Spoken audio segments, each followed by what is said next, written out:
దేవుని మహాకృపను బట్టి దైవ గ్రంథములో నుండి కొన్ని విషయాలు మనము తేటగా ధ్యానం చేద్దాం. శ్రద్ధతో వినాలని మనవి చేస్తుంది. ପ୍ରଭୁଙ୍କର ମହା ଅନୁଗ୍ରହ ହେତୁ ଈଶ୍ୱରଙ୍କର ବାକ୍ୟରୁ ଆମମାନେ କିଛି ଧ୍ୟାନ କରିବା ଆଉ ଶ୍ରଦ୍ଧା ଭାବରେ ଶୁଣନ୍ତୁ। దైవ గ్రంథములో నుండి మనము యోబు గ్రంథములో నుండి కొన్ని విషయాలు ధ్యానం చేస్తున్నాం. ଈଶ୍ୱରୀୟ ବାକ୍ୟରୁ ଆମେ ଆଇବ ପୁସ୍ତକରୁ କିଛି ଧ୍ୟାନ କରି ଆସୁଅଛୁ। ఈ దినాన ఒక చిన్న వర్తమానం, ఒక simple message, short and sweet message మనం విందాం. ଆଜି ଆମମାନେ ଏକ କ୍ଷୁଦ୍ର ସନ୍ଦେଶ ଶୁଣିବା ଆଉ ଆମମାନେ ଏକ ଛୋଟ ଆଉ ମଧୁର ଆଉ ସନ୍ଦେଶ ଶୁଣିବା। యోబు గ్రంథం 21వ అధ్యాయం 16వ వచనాన్ని మనం చదువుతున్నాం. ଆଇବ ପୁସ୍ତକ 21 ପର୍ବର 16 ପଦ ଆମମାନେ ପଢିବା। వారి క్షేమము వారి చేతిలో లేదు, భక్తిహీనుల యోచన నాకు దూరముగా నుండునుగాక. ଦେଖ ସେମାନଙ୍କର ସୌଭାଗ୍ୟ ସେମାନଙ୍କ ହସ୍ତରେ ନାହିଁ, ଦୁଷ୍ଟମାନଙ୍କ ମନ୍ତ୍ରଣା ମୋ ଠାରୁ ଦୂରରେ ଥାଏ। చదవబడిన ఈ లేఖనం కొరకై ప్రార్థన చేసి వాక్యాన్ని ధ్యానం చేద్దాం. ପଠନ ହେଇଥିବା ବାକ୍ୟ ନିମନ୍ତେ ପ୍ରାର୍ଥନା କରିକି ଆମେ ଧ୍ୟାନ କରିବା। పరిశుద్ధుడవైన మా తండ్రి, పరమందు ఆసీనుడవైన మా దేవ, మీ గణనామమునకు వేలాది వందనాలు, కోటాను కోట్లు స్తుతులు స్తోత్రములు చెల్లిస్తూ ఉన్నాం. ପବିତ୍ର ପିତା ସ୍ୱର୍ଗବାସୀ ପରମେଶ୍ୱର, ଆମେ ତୁମରି ସେଇ ଗୌରବମୟ ନାମରେ କୋଟି କୋଟି ଧନ୍ୟବାଦ ପ୍ରଶଂସା ଅର୍ପଣ మీ କରୁଛୁ। దివ్య లేఖనంలో నుండి కొన్ని విషయాలు మేము ధ్యానం చేస్తుండగా మీరు మాతో మాట్లాడి మహిమ పొందుతారని వేడుకుంటూ, ତୁମରି ଈଶ୍ୱରୀୟ ବାକ୍ୟରୁ ଆମମାନେ ଧ୍ୟାନ କରୁଥିବା ହେତୁ ସେଥିମଧ୍ୟରୁ ତୁମେ ଆମ ସହିତ କଥା କୁହ ବୋଲି ନିବେଦନ କରୁଅଛୁ। మా ప్రభు అయిన యేసు క్రీస్తు నామమున వేడుచూ ఉన్నాము తండ్రి. ଆମମାନଙ୍କର ପ୍ରଭୁ ଯୀଶୁ ଖ୍ରୀଷ୍ଟଙ୍କ ନାମରେ ପ୍ରାର୍ଥନା କରି ମାଗୁଅଛୁ ପିତା, ଆମେନ୍। ఆమేన్. ప్రభునందు ప్రియులారా, మనము చదువుకున్న దేవుని వాక్యములో వారి క్షేమము వారి చేతిలో లేదు అన్నాడు. ଆମେ ଦେଖୁଛୁ, ଦେଖ ସେମାନଙ୍କର ସୌଭାଗ୍ୟ ସେମାନଙ୍କ ହସ୍ତରେ ନାହିଁ କହିକି ପଢିଲୁ। ఇది యోబు మాట్లాడుచున్న మాట. ଏହା ଆଇବଙ୍କ ముఖରୁ ଆସୁଥିବା କଥା। ఇప్పటి వరకు ఎలీఫజు మాట్లాడిన మాటలు విన్నాం. మరొక ఇద్దరు, జోఫరు బిల్దదు, వారు మాట్లాడిన మాటలు కూడా కొన్ని వినవలసిన వారంగా ఉన్నాం. ଏପର୍ଯ୍ୟନ୍ତ ଆମେ ଏଲିଫସଙ୍କର ଆଉ ବିଶେଷ କଥାବାର୍ତ୍ତା ଶୁଣିଲୁ, ଜଫର ଆଉ ଏଲିଫସର କଥା ଶୁଣି ନାହୁଁ। అయితే విన్న సంగతులన్నింటికి సంబంధించిన సంగతులను మనము తేటగా వింటూ ఉన్నప్పుడు ଆଉ ଯେତେବେଳେ ଆମେ ଅନେକ ସନ୍ଦେଶ ଶୁଣିକି ଆସୁଅଛୁ, ତାହା ଯଦି ଆମେ ପ୍ରାଞ୍ଜଳ ଭାବରେ ଶୁଣିବା ସମୟରେ కొన్ని విషయాలు మనకు బహు స్పష్టంగాను తేటగాను అర్థమవుతూ ఉన్నాయి. କେତେକ ବିଷୟ ଆମେ ସ୍ପଷ୍ଟ ଭାବରେ ପୁଣି ପ୍ରାଞ୍ଜଳ ଭାବରେ ବୁଝିପାରୁଛୁ। వారి క్షేమము వారి చేతిలో లేదు. నిజమే, ఎవరి క్షేమమైనా ఎవరి చేతిలోనూ లేదు. ସେମାନଙ୍କର ସୌଭାଗ୍ୟ ସେମାନଙ୍କର ହସ୍ତରେ ନାହିଁ। ବାସ୍ତବରେ କାହାର ସୌଭାଗ୍ୟ କାହାର ହସ୍ତରେ ନାହିଁ। కనుక మానవుని క్షేమం దేవుని చేతిలో ఉన్నది. కనుకనే దేవునికి మహిమకరంగా జీవించాలి. ମନୁଷ୍ୟମାନଙ୍କର ସୌଭାଗ୍ୟ ପରମେଶ୍ୱରଙ୍କର ହସ୍ତରେ ଅଛି, ତେଣୁ ପରମେଶ୍ୱରଙ୍କର ମହିମା ନିମନ୍ତେ ମନୁଷ୍ୟ ଜୀବନ ଯାପନ କରିବାକୁ ପଡିବ। మానవుని క్షేమం మానవుని చేతిలో లేదనడానికి కారణము లేకపోలేదు. 21వ అధ్యాయం 23, 24 వచనాలు యోబు గ్రంథాన్ని చదువుకుంటే మనకు అర్థమవుతుంది. ମନୁଷ୍ୟମାନଙ୍କର ହସ୍ତରେ ସେମାନଙ୍କର ନିଜ ସୌଭାଗ୍ୟ ନଥିବାର କାରଣ ଆମମାନେ 21 ପଦରୁ ଆମେ ପଢିପାରିବା। ఒకడు తన కడవలలో పాలు నిండి ఉండగను, తన ఎముకలలో మూలుగా బలిసి ఉండగను, సంపూర్ణ సౌఖ్యమును నెమ్మదియు కలిగి నిండు ఆయుష్యముతో మృతి నొందును అని వ్రాయబడింది. ଆମେ ଦେଖୁଅଛୁ ତାର 24 ପଦରେ 23-24 ପଦରେ କେହି ସମ୍ପୂର୍ଣ୍ଣ ବିଶ୍ରାମ ଶାନ୍ତି ଭୋଗ କରି ବଳ ବିଶିଷ୍ଟ ହୋଇ ମରେ, ତାହାର ସ୍ତନ ଦୁଗ୍ଧରେ ପରିପୂର୍ଣ୍ଣ, ତାହାର ଅସ୍ଥିର ମେଦ ସଜେଦରେ ଥାଏ। ఒకడు తన కడవలలో పాలు నిండి ఉన్నాయి. పాలు కడవలలో నిండి ఉన్నాయంటే సమృద్ధి అయిన ఆహారానికి సూచన. ତାହାର ସ୍ତନ ଦୁଗ୍ଧରେ ପରିପୂର୍ଣ୍ଣର ଅର୍ଥ ହେଉଛି ସମୃଦ୍ଧି ଭାବରେ ତାଙ୍କ ମଧ୍ୟରେ ଆହାର ଥିବାର ଏକ ସୂଚଉଛି। తన ఎముకలలో మూలుగా బలిసి ఉండగను అన్నాడు. అంటే తాను బలవంతుడు అని నిరూపించడానికి సాదృశ్యం. ଆମେ ଦେଖୁଛୁ ତାଙ୍କର ଅସ୍ଥିର ମେଦ ସଚେତ ଥାଏ, ତାର ଅର୍ଥ ସେ ବଳବାନ କହିକି ଆମେ ଏଠାରେ ବୁଝୁଛୁ। అయితే ప్రియులారా, విషయాన్ని మనము తేటగా వినినప్పుడు మనకు అర్థమవ్వవలసిన ఒక గొప్ప సత్యం ఇక్కడ వ్రాయబడింది. ପ୍ରିୟମାନେ, ଯଦି ଆମେ ଏହାକୁ ପ୍ରାଞ୍ଜଳ ଭାବରେ ବୁଝିବୁ, ଆମକୁ ବୁଝିବା ପାଇଁ ଏକ ଅର୍ଥ ଏଠାରେ ଲେଖାଯାଇଛି। ఇప్పుడు చెప్పండి, మానవుడు ఏపాటి వాడు?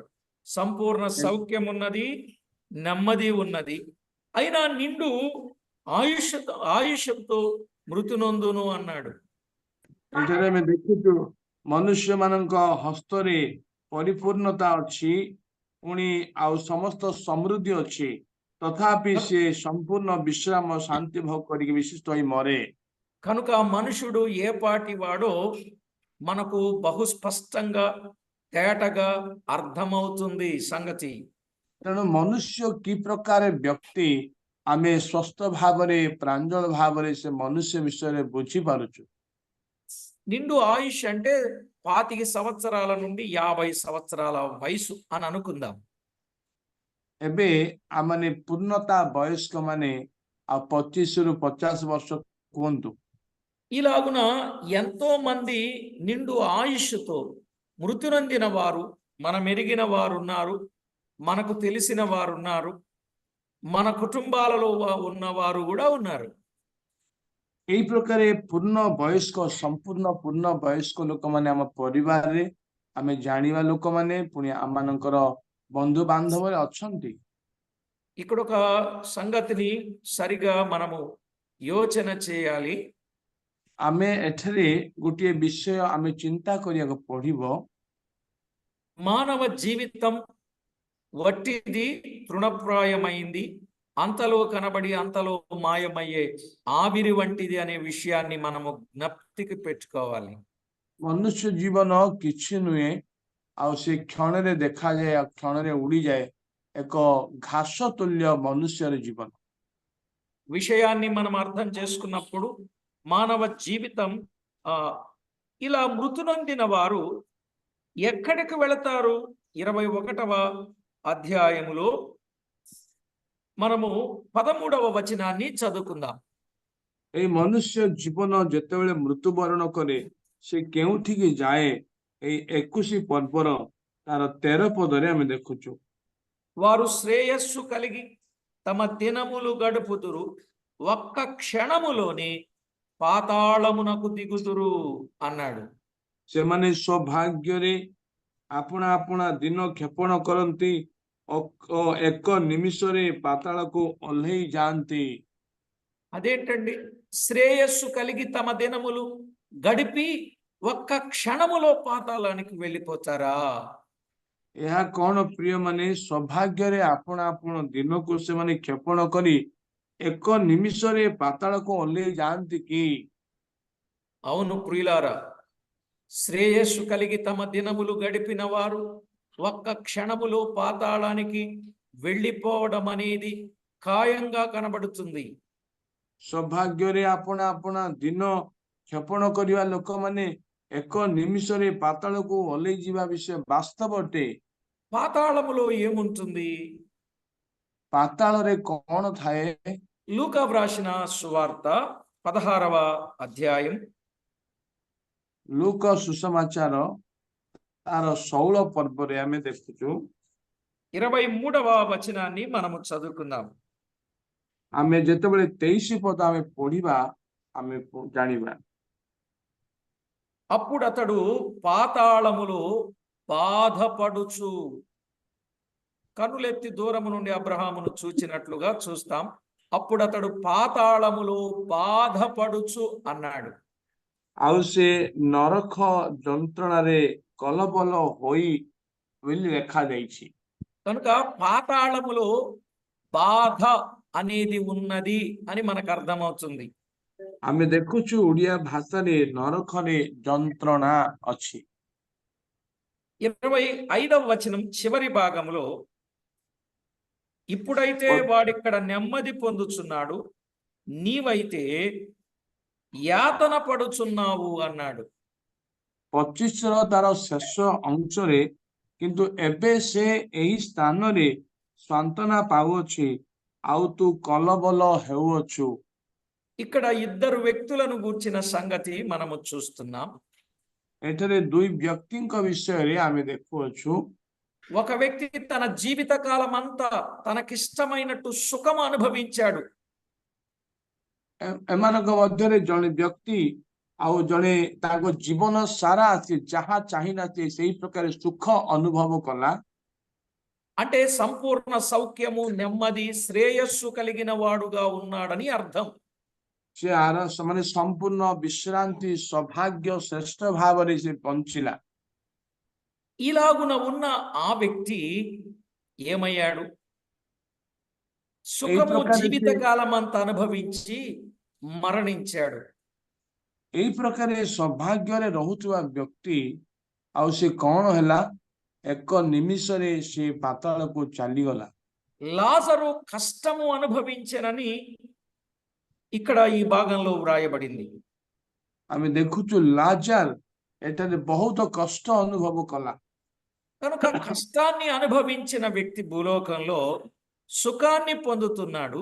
సుఖాన్ని అనుభవించిన వ్యక్తి భూలోకంలో అక్కడ బాధపడుతూ యాతన పడుచు ఉన్నట్లుగా చూస్తున్నాం. ଯେଉଁ ବ୍ୟକ୍ତି ପୃଥିବୀରେ ସୁଖ ଅନୁଭବ କଲା ସେ ବର୍ତ୍ତମାନ ନରକରେ ଯନ୍ତ୍ରଣା ଅନୁଭବ କରୁଛି।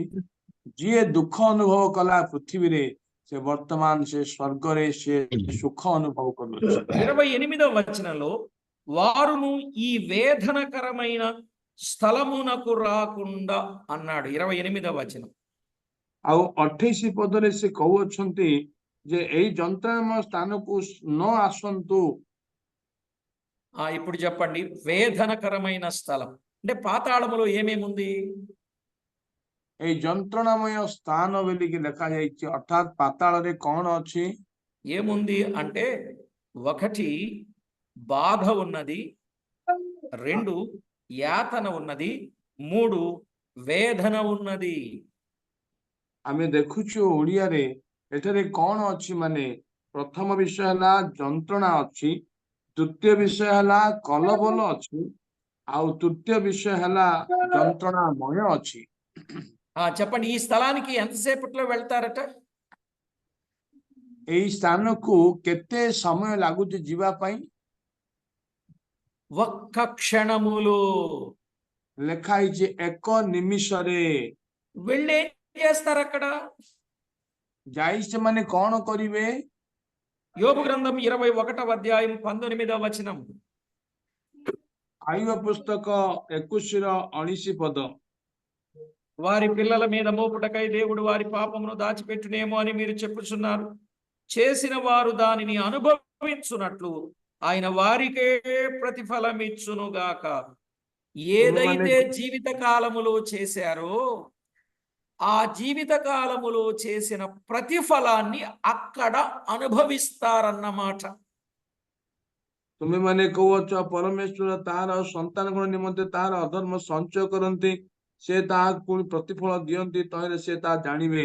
ଯାହା କିଛି ସେମାନେ ଏଠାରେ କଲେ ଆଉ ସେଠାରେ ସେମାନେ ଅନୁଭବ କରିବେ। ఇప్పుడు అర్థమైందండి. ఏం అనుభవిస్తారు? పాతాళానికి వెళ్ళిన వాళ్ళు బాధ అనుభవిస్తారు, యాతన అనుభవిస్తారు, వేదన అనుభవిస్తారు। ଆଉ ପାତାଳକୁ ଯିବା ଲୋକମାନେ କଣ ଅନୁଭବ କରିବେ? ଆମେ ଦେଖୁଛୁ ନରକ ଯନ୍ତ୍ରଣା ଅନୁଭବ କରିବେ, କଲବଲ ଅନୁଭବ କରିବେ, ଯନ୍ତ୍ରଣାମୟ ଅନୁଭବ କରିବେ। ఇవన్నీ రావటానికి పాతాళంలో ఏముంది? అగ్ని జ్వాలలు ఉన్నాయి. এই সমস্ত অনুভব କରିବା କାରଣ ସେଠାରେ କଣ ଅଛି ଆଉ ସେଠାରେ ଅଗ୍ନିମୟ ଅଛି। కనుక మనుషుడు తన జీవిత కాలములో కడవలలో పాలు ఉన్నా, ఎముకలలో మూలుగా బలిసి ఉన్నా, ఏమండి, సంపూర్ణ సౌఖ్యము నెమ్మది కలిగి ఉన్నా, నిండు ఆయుష్తో మృతి నొందిన ప్రతి వ్యక్తి కూడా వెళ్ళేది ఎక్కడికో తెలుసా? పాతాళానికి. ମନୁଷ୍ୟ ହୁଏତ ସ୍ତନ ଦୁଗ୍ଧରେ ପରିପୂର୍ଣ୍ଣ ହେଲେ ମଧ୍ୟ, ତାହାର ଅସ୍ଥିର ମେଦ ସଜେତ ଥିଲେ ମଧ୍ୟ, ସେ ସମ୍ପୂର୍ଣ୍ଣ ଶାନ୍ତି ଆଉ ବିଶ୍ରାମ ଭୋଗ କଲେ ମଧ୍ୟ ସେ କେଉଁଠିକି ଯିବ? ଏକ ନିମିଷରେ ପାତାଳକୁ ଓହ୍ଲେଇ ଯିବ। మాత్రమే కాదు ప్రియులారా, దైవ ఓ లేఖనంలో వ్రాయబడినటువంటి ఒక సత్యాన్ని మనము గుర్తిస్తే, କେବଳ ଏତିକି ନୁହେଁ ପ୍ରିୟମାନେ, ଯଦି ଈଶ୍ୱରଙ୍କର ବାକ୍ୟରେ ଗୋଟେ ସତ୍ୟତା ଯଦି ଆମେ ଜାଣିବା, ఒక్క క్షణములో పాతాళానికి వెళ్ళిపోతారు. ଏକ నిమిషରେ ସେମାନେ ପାତାଳକୁ ଓହ୍ଲେଇ ଯାଆନ୍ତି। బ్రదర్, ఒక్క క్షణం అంటే ఒక్క నిమిషం కాదు, మరి ఒరియాలో ఒక్క నిమిషం కాదు, క్షణం. କିନ୍ତୁ ଆମ ଓଡିଆ ବାଇବଲରେ ନିମିଷ ଲେଖା ହେଇଛି। సెకండ్ సెకండ్ వన్ మూమెంట్, ఏ మూమెంట్ అనుందా? ఓకే. ଏକ నిమిష అని రాయబడింది ఒరియాలో। అలాగైతే పరలోకానికి వెళ్ళడానికి ఎంత టైం పట్టుద్ది? ଯଦି ସେମିତି ହେଲେ ସ୍ୱର୍ଗକୁ ଯିବା ପାଇଁ କେତେ ସମୟ ଲାଗିବ?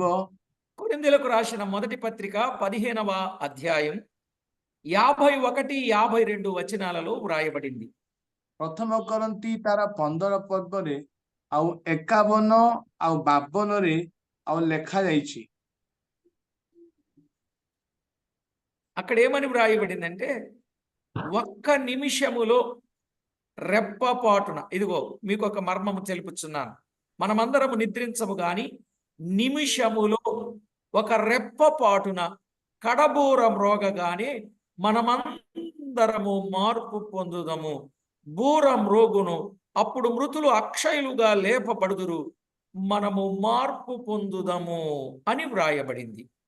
ଆଉ ସେଠାରେ ଏମିତି ଲେଖା ହେଇଛି, ଦେଖ ମୁଁ ତୁମମାନଙ୍କୁ ଗୋଟିଏ ନିଗୁଡ କଥା କହୁଅଛି, ଆମ୍ଭେମାନେ ସମସ୍ତେ ମହାନିଦ୍ରା ପ୍ରାପ୍ତ ହେବା ନାହିଁ, କିନ୍ତୁ ଏକ ମୁହୂର୍ତ୍ତରେ ଚକ୍ଷୁର ପଲକରେ ଶେଷ ତୁରୀ ଧ୍ୱନିରେ ଆମ୍ଭେମାନେ ସମସ୍ତେ ପରିବର୍ତ୍ତିତ ହେବା। କାରଣ ତୁରୀ ବାଜିବ ଆଉ ମୃତ୍ୟୁମାନେ ଅକ୍ଷୟ ହୋଇ ଉତ୍ଥିତ ହେବେ, ପୁଣି ଆମ୍ଭେମାନେ ପରିବର୍ତ୍ତିତ ହେବା।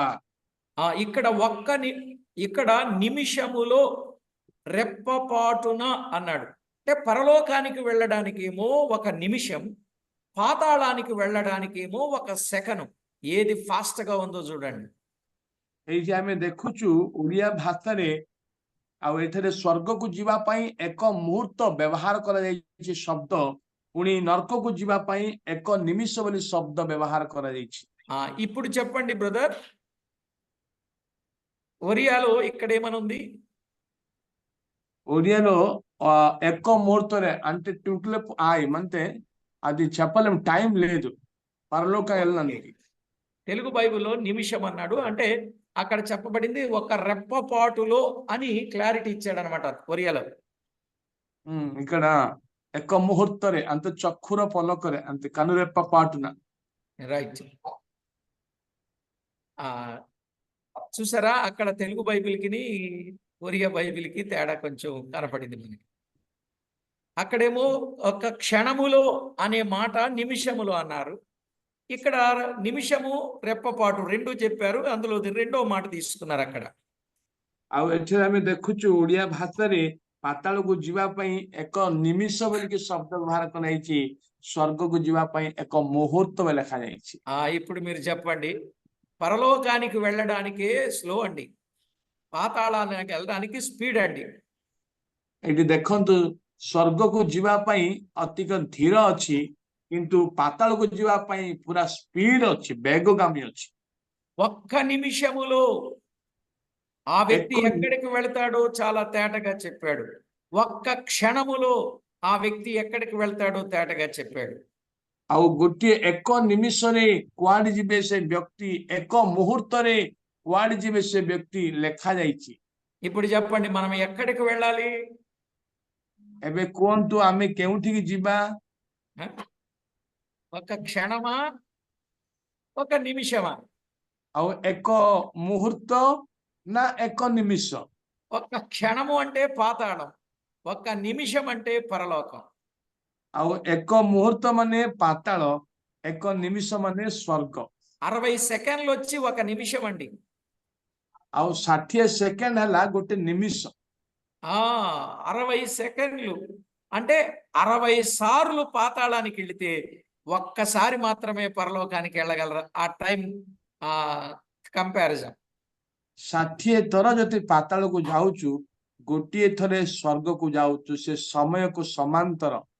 కాబట్టి ప్రభునందు ప్రియులారా, దైవ లేఖనములో వ్రాయబడిన వాస్తవిక సత్యాన్ని మీరు తేటగా గుర్తించగలిగితే చాలా సహాయం. ତେଣୁ ପ୍ରଭୁରେ ପ୍ରିୟ ମାନେ, ଯଦି ସେଇ ପବିତ୍ର ବାକ୍ୟର ସତ୍ୟତାକୁ ଆପଣ ପ୍ରାଞ୍ଜଳ ଭାବରେ ଜାଣିବେ, ତାହେଲେ କେତେ ସାହାଯ୍ୟ ଉପକାରୀ ହେବ। కనుక బైబిల్ గ్రంథంలో వ్రాయబడిన వాస్తవికతను మనము గుర్తు చేసుకున్నప్పుడు, అందున్నటువంటి సత్యాలు మనం అర్థం చేసుకున్నప్పుడు, దేవాది దేవుడు మన జీవితంలో ఆయన మనకు నేర్పే గొప్ప పాఠం ఏంటంటే, మీ జీవిత కాలములో మీరు దేవుని కొరకు శ్రమపడండి, కానీ ఈ లోకములో ఉన్న సుఖము సౌఖ్యాన్ని అనుభవించకుండా ఉండాలని మనవి చేస్తున్నాం. ଯଦି ପ୍ରଭୁଙ୍କର ବାକ୍ୟର ବାସ୍ତବତା ସତ୍ୟ ଯଦି ଆମେ ଜାଣିବା, ତାହେଲେ ମନୁଷ୍ୟ ଆଉ ଜାଣିବା ଆବଶ୍ୟକ ଯେ ଏଇ ପୃଥିବୀରେ ଯେତେବେଳେ ସେ ବଞ୍ଚୁଛି, ପ୍ରଭୁଙ୍କ ନିମନ୍ତେ କଷ୍ଟ ହଉ, ଦୁଃଖ ହଉ, ବାଧା ହଉ, ସହିବାକୁ ଆବଶ୍ୟକ ପଡିବ। ప్రభునందు ప్రియులారా, దైవ లేఖనంలో వ్రాయబడినటువంటి ఈ గొప్ప సత్యాన్ని ప్రతి ఒక్కరూ మీరు అర్థం చేసుకోగలిగితే చాలా సహాయం. ପ୍ରଭୁରେ ପ୍ରିୟ ମାନେ, ଯଦି ଏ ଈଶ୍ୱରୀୟ ବାକ୍ୟକୁ ଯଦି ଆପଣ ମାନେ ବୁଝିବେ, ତାହେଲେ ଅଧିକ ଆପଣ ମାନଙ୍କୁ ଉପକାରୀ ହେବ। కనుక ఈ లోకములో ఎన్నో సదుపాయాలు, ఎన్నో సౌఖ్యాలు, ఎంతో సుఖం, ఎంతో భోగమును అనుభవించుట కంటే దేవుని ప్రజలతో శ్రమ అనుభవించుట మేలని భక్తుడైన మోషే చెప్పినట్లు, యోబు దేవుడిచ్చాడు, దేవుడే తీసుకొని వెళ్ళాడు, దేవునికే మహిమ కలుగును గాకని యోబు చెప్పినట్లు మన జీవితాన్ని జాగ్రత్తగా చేసుకోవాలి. এই পৃথিবীରେ যদি ଏକ ସମ୍ପୂର୍ଣ୍ଣ ବିଶ୍ରାନ୍ତି, ସମ୍ପୂର୍ଣ୍ଣ ଶାନ୍ତି ଆଉ ସମ୍ପୂର୍ଣ୍ଣ ପରିପୂର୍ଣ୍ଣତା ଯଦି ଆମେ ଅନୁଭବ କରିବା, କିନ୍ତୁ ଏଇ ସମସ୍ତ ଅପେକ୍ଷା ଈଶ୍ୱରଙ୍କ ଲୋକମାନଙ୍କ ସହିତ କ୍ଲେଶ ଅନୁଭବ କରିବା ଏକ ମହାନ ବ୍ୟକ୍ତି ପ୍ରଭୁଙ୍କର ଦାସ ମୋଶେ କହିଥିବା କଥାକୁ ଆମେ ଜାଣୁଛୁ। ଆଇବ କହିଲେ ପ୍ରଭୁ ଦେଲେ, ପ୍ରଭୁ ନେଇ ଅଛନ୍ତି। ఎందుకంటే ప్రియులారా, తాము చేసుకున్నది తాము అనుభవిస్తారు అనేది వాస్తవం. ଆଉ ସେମାନେ ଯାହା କିଛି କରିବେ ତାହାକୁ ସେମାନେ ଅନୁଭବ କରିବେ, ଏହା ବାସ୍ତବ। ఆదికాండం 42వ అధ్యాయంలో 21వ వచనంలో యోసేపు విషయములో అన్నలు చేసిన దానిని ఇప్పుడు వారు జ్ఞాపకం చేసుకొని మాట్లాడుచూ ఉన్నారు. ଆଦି ପୁସ୍ତକ ତାର 42ର 21 ପଦରେ ଆଉ ଆମେ ଦେଖୁଛୁ ଯୋସେଫଙ୍କର କଥା ତାଙ୍କ ଭାଇମାନେ ସ୍ମରଣ କରୁଅଛନ୍ତି। అప్పుడు వారు నిశ్చయముగా మన సహోదరుని ఎడల మనము చేసిన అపరాధమునకు శిక్ష పొందుచున్నాము, అతడు మనలను బతిమాలుకొనినప్పుడు మనము అతని వేదన చూచియు వినకపోతిమి, అందువలన ఈ వేదన మనకు వచ్చనని ఒకనితో ఒకడు మాటలాడుకొనిరి। ଅନନ୍ତର ସେମାନେ ପରସ୍ପର କୁହାକୁହି ହେଲେ, ଆମ୍ଭେମାନେ ଆପଣା ଭାଇ ବିଷୟରେ ନିଶ୍ଚୟ ଅପରାଧୀ ଅଟୁ। ସେ ଆମ୍ଭମାନଙ୍କୁ ବିନତି କରିବା ବେଳେ ଆମ୍ଭେମାନେ ତାହା ପ୍ରାଣର ବ୍ୟାକୁଳତା ଦେଖିଲେ ହେଁ ତା ଶୁଣିଲୁ ନାହିଁ, ତେଣୁକରି ଆମ୍ଭମାନଙ୍କୁ এই ବିପତ୍ତି ଘଟିଅଛି। ఆదికాండం 42:21 ଆଦି ପୁସ୍ତକ 42ର 21 ପଦ। వారు అనుకుంటున్నారు, అన్నలు, యోసేపును మనము ఎంతో వేదన పెట్టాం, బాధ పెట్టాం, అప్పుడు ఆయన మొరపెట్టుకున్నాడు, అయ్యా అన్నలారా నాకెందుకు ఇలాంటి కార్యం చేస్తారు, ఇలాంటి పాతకం మీరు కట్టుకుంటారని వేదన పడ్డాడు. అది చూచాము, మనము వినలేదు, అందువలన ఈ వేదన మనకు వచ్చింది. ఇది రియల్ రిపెంటెన్స్ అంటే. आमे देखुचु जोसेफंकर भाई माने आउ सेमाने एबे स्वीकार करिसोंती निजको कुहा कहउचंती आमे माने आपना भाई विरुद्ध रे अपराधी अटु आउ सेमानको विनती करिवा बेले भी आमे तार प्राणर व्याकुलता को आमे देखिलो सुनिलु ना तेणु आम मानकु एई व्यक्ति एई विपत्ति आमनु घटुजे प्रकृत रे वास्तव रे आउ मन परिवर्तन ఏమి విత్తుతామో అదే పంట కోస్తామనడానికి ఇది ఒక శ్రేష్టమైన నిదర్శనం. మరొకటి కూడా చెప్తాను మీకు. आमे जहा किछि बुणिचु ताहा काटिबु या श्रेष्ठ सत्य वाक्य अटे. న్యాయాధిపతుల గ్రంథం 1వ అధ్యాయం 6-7 వచనాలు మనం చదువుకుందాం. आउ जदि आमने विचारकर्ता 1:6-7 जतले पढ़िबा అదోని బెజకు పారిపోగా వారు అతని తరిమి పట్టుకొని అతని కాలు చేతుల బొటన వ్రేళ్లను కోసివేసిరి. मात्र आदोनी बेशक पळेई गला तमु सेमाने ता पछे घोड़ाई ताको धरिले और ताहार हस्तपादर वृद्धांगुली छेदन कले.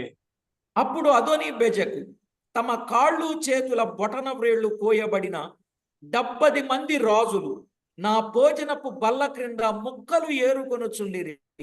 నేను చేసినట్లే దేవుడు నాకు ప్రతిఫలం ఇచ్చెననెను. एथिरे आदोनी बेश कहिला हस्तपादर छिन्न वृद्धांगुली 3 कोड़ी 10 राजा आम मेज तळे आपणा मानक आहार साउंटी थिले मु जेपरि कली परमेश्वर सेपरि मते प्रतिफल देले.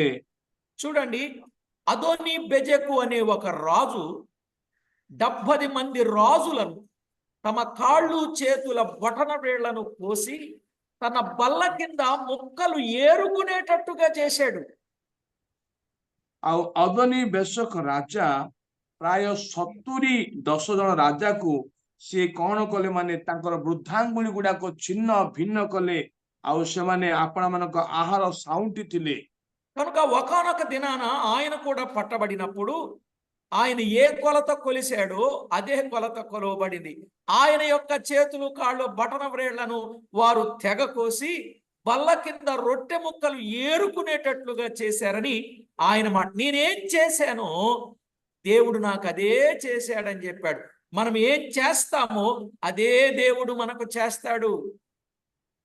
आउ जेमिति से दिने धरा गला परे तार वृद्धांगुली को से माने आउ काटी देले बा छिन्न कले आउ ताकु मेजरे ताकु पका गला से रोटी गुटेइले. तेणु से कहले मु जेमिति कली सेमिति सदा प्रभु मते प्रतिफल देले. యెషయా గ్రంథములో కూడా ఒక మాట స్పష్టంగా వ్రాయబడింది 65వ అధ్యాయంలో. जिसाय तार 65 रे भी गोटे स्पष्ट भाव रे कथा लिखा जाय 65:22 65:22 आउ तार 65 रो 22 पद रे लिखा जाय వారు కట్టుకున్న ఇండ్లలో వేరొకరు కాపురముండరు, వారు నాటుకున్న వాటిని వేరొకరు అనుభవింపరు. నా జనుల ఆయుష్యము వృక్షాయుష్యమంత యగును. నేనేర్పరచుకొనిన వారు తాము చేసుకొనిన దానిని ఫలమును పూర్తిగా అనుభవింతురు. తాము చేసుకొనిన దాని ఫలమును పూర్తిగా అనుభవింతురు అన్నాడు. सेमाने निर्माण कले अन्य तहिरे वास करिव नाही, सेमाने रोपण कले अन्य केही फल भोग करिव नाही. कारण आंभ लोक मानकर आयु वृक्षर आयु तुल्य हबो और आम तो लोक माने दीर्घ काल जाए आपण मानक हस्तकृत कर्मर फल भोग करिवे. ప్రియులారా, మనం ఏమి చేసుకుంటామో దాని ఫలాన్ని మనం అనుభవిస్తాం. ఇది గుర్తుపెట్టుకోవాలి. అందుకే జీవితంలో ఎవరికి కీడు చేయడం గాని, నష్టం చేయడం గాని, ఇబ్బంది చేయడం గాని, మోసం చేయడం గాని, అన్యాయం చేయడం గాని మన జీవితంలో ఎన్నడూ ఉండకూడదు. तेणु प्रिय माने आमे जहा किछि करिवो ताहार प्रतिफल आमे निश्चय भाव में भोग करिवो. तेणु काहाको भी जीवन रे दुख देबा, कष्ट देबा, निंदा देबा ଅନ୍ୟକୁ ମାନେ ଅପକାର କରିବା ନ କରିବା ଆବଶ୍ୟକ ଅଟେ। చేతనైతే ప్రేమగా ఉండు, చేత కాకపోతే మౌనంగా ఉండు. ఇదే నేర్చుకోవాలి మనం. ଯଦି ସାଧ୍ୟ ହଉଛି ପ୍ରେମ କର, ଯଦି ସାଧ୍ୟ ହଉଛି ତାହେଲେ ମౌନ ହେଇକି ରୁହ, ଏଇଟା ଆମେ ଶିଖିବା। ఎదుట వారి మీద నిందలు వేయటం, కీడు కల్పించే మాటలు చెప్పడం, అక్కడవి ఇక్కడ అక్కడ చాడీలు చెప్పడం, జగడగొండులుగా ఉండడం, ఇవి తగదు. ఇలా చేస్తే రేపు నీ కోసం ఇంకొకరు చెప్తారు, రేపు నీ భవిష్యత్తు కూడా అలాగే ఉంటుంది. ଆଉ ଏକାନ୍ତ କଥା ସେକେନି କହିବା, ଅପର କଥା ସେପର କହିବା, ଅନ୍ୟମାନଙ୍କୁ ଗୋପନୀୟ କଥା କହିବା, ପରଚର୍ଚ୍ଚା କରିବା, ଯଦି ଆଜି ଆମେ ଏମିତି କହୁଛୁ କାଲିକି ଆମ ବିଷୟରେ ଅନ୍ୟମାନେ ବି କହିବେ। జాగ్రత్త పడండి ప్రియులారా. దైవ లేఖనం ఎంతో శ్రేష్టమైనది, వాస్తవం చెప్పేది కనుక ఒక్క క్షణములో పాతాళానికి వెళ్తారు, ఒక్క నిమిషములో పరలోకానికి వెళ్తారు. అది నిర్ణయం మీరే చేసుకోండి. దేవునికి మహిమకరంగా ఉండండి. ప్రార్థన చేసుకుందాం. ଜାଗ୍ରତ ପ୍ରିୟ ମାନେ, ଆପଣ ମାନେ କୁଆଡେ ଯିବେ? ସ୍ୱର୍ଗ ଯିବା ପାଇଁ ହେଲେ ଏକ ମୁହୂର୍ତ୍ତ ଲେଖାଯାଇଛି, ଆଉ ପାତାଳ ଯିବାକୁ ହେଲେ ଏକ ନିମିଷ ଲେଖାଯାଇଛି। ଆପଣ ମାନେ ହିଁ ନିଜେ ନିଷ୍ପତ୍ତି ନିଅନ୍ତୁ, ଜାଗ୍ରତ ହୁଅନ୍ତୁ, ପ୍ରାର୍ଥନା କରିବା। పరిశుద్ధుడవైన మా తండ్రి, మీ ఘననామానికి స్తోత్రములు. ପବିତ୍ର ପିତା, ତୁମରି ଗୌରବମୟ ନାମରେ ଧନ୍ୟବାଦ ଦେଉଛୁ। విన్న సంగతులు అందరి హృదయాలలో ఫలింపజేసి మీకు మహిమకరంగా ప్రతి ఒక్కరిని సిద్ధపరచమని కోరుచు. ଯାହା ଶୁଣିଅଛୁ ତାହା ସମସ୍ତଙ୍କ ହୃଦୟରେ ଫଳବନ୍ତ କରିକି ତୁମରି ମହିମା ନିମନ୍ତେ ତୁମେ ପ୍ରସ୍ତୁତ କର ବୋଲି ବିନତି କରୁଛୁ। సమస్త విషయాలలో మనుషుడు ఏమి విత్తితే ఆ పంటే కోస్తాడని ఇట్టి సత్యాన్ని కూడా మాకు నేర్పినందుకు స్తుతిస్తూ, ସମସ୍ତ ବିଷୟରେ ମନୁଷ୍ୟ ଯାହା ବୁଣେ ତାହା କାଟିବ, ଏଇ ସତ୍ୟ ତୁମେ ଆମମାନଙ୍କୁ ଶିଖେଇ ଦିବା ଯୋଗୁଁ ଧନ୍ୟବାଦ ଦଉଛୁ। మా జీవిత కాలమంతా కష్టమును అనుభవిస్తూ నిత్యత్వములో ప్రవేశించగలుగునట్లు సిద్ధపరచమని కోరుచు. ଆମ ଆମ ଜୀବନ ସମୟରେ ଆମେ କଷ୍ଟ ବି ଅନୁଭବ କରି ସେଇ ପ୍ରଭୁ ନିତ୍ୟତ୍ୱ ସ୍ୱର୍ଗରେ ପ୍ରବେଶ କରିବା ପାଇଁ ସାହାଯ୍ୟ କର ବୋଲି ବିନତି କରୁଛୁ। మా ప్రభువు మా రక్షకుడైన యేసుక్రీస్తు నామమున ప్రార్థించి వేడుచూ ఉన్నాము తండ్రి. ଆମମାନଙ୍କର ପ୍ରଭୁ ତ୍ରାଣକର୍ତ୍ତା ପ୍ରଭୁ ଯୀଶୁ ଖ୍ରୀଷ୍ଟଙ୍କ ନାମରେ ନିବେଦନ କରି ମାଗୁଅଛୁ ପିତା, ఆమేన్. ఆమేన్. ప్రభునందు ప్రియులారా, దైవ లేఖనంలో వ్రాయబడిన వాస్తవిక సత్యాలు గుర్తించాలని ప్రేమతో మనవి.